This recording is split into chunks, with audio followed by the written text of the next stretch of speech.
Hey guys, so today I wanted to do a quick review on this hair towel. I got the purple color, guys. It looks super pretty. It's also very soft. I really like this hair towel, guys. I know that most of us, we like using those regular towels for our hair, but trust me, this one is more comfortable. It's made for your hair and it dries up your hair very nicely. It's super easy to use as well, guys. In the back here, we have the little button that I'm going to show you how to use, and then in the front here, we have the little string that's going to tie up to your button.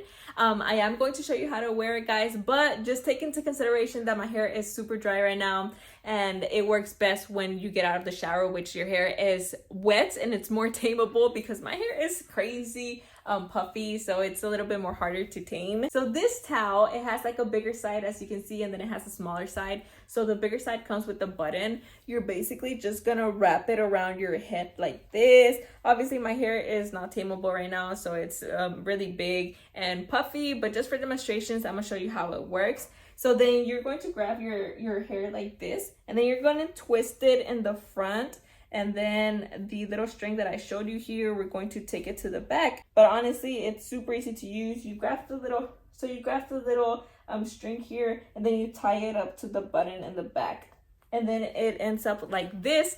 Like I already said before, guys, my hair is puffy and super big right now, so it's really hard to tame. But when your hair is wet, it's perfect, guys. It dries up your hair very nicely. Honestly, I really love it. It's a very cute towel and it works so good. It dries up your hair very nicely. It's super comfortable and I would definitely recommend it.